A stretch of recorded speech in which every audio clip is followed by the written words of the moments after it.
취업자 수가 석 달 연속 감소세를 보이는 등 코로나19로 인한 고용 한파는 계속되고 있습니다. 정부는 일자리 상황이 회복되고 있다고 평가하지만 현장에서는 깊은 한숨이 나옵니다. 코로나19 이후 한 시민단체에는 회사에서 부당한 대우를 받았다는 제보가 잇따랐습니다. 주로 무기한 무급휴직을 강요받았다, 또 자진 퇴사를 거부했더니 지방으로 발령이 났고 결국 그만뒀다는 사례들이었습니다. 저희 들어온 제보 전체 중에서 한 40% 정도가 코로나로 인한 부당한 대우를 받았다. 3월까지만 해도 연차휴가 강요가 많았는데 4월, 5월로 넘어가면서 무급휴직과 권고사직이나 해고를 강요하고 있다는. 이렇게 자신의 자리에서 열심히 일하던 사람들이 거리로 내몰리면서 우리 고용 상황 계속 내리막길입니다. 지난달 실업자 수는 127만 8천 명, 실업률은 4.5%입니다.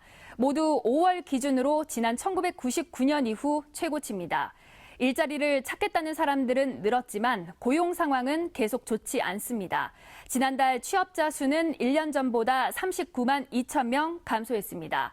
4월과 비교해서 감소폭은 다소 줄었지만 3, 4, 5월 석 달 연속 감소세입니다.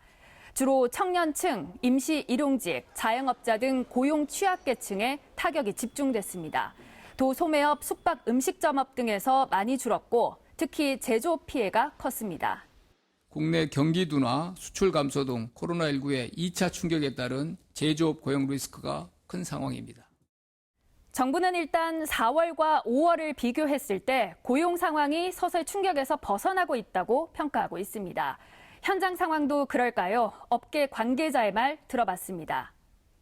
매출은 없는데 인건비는 줘야 되고 대출 받아서 주고 있죠. 풀릴 때를 기다리는데 늦어도 한 4월 말이나 정리가 되지 않을까. 근데 이게 재확산되고 그러니까 앞으로 어떻게 될지 예측을 못하고 상당히 염려가 많이 되고 있어요.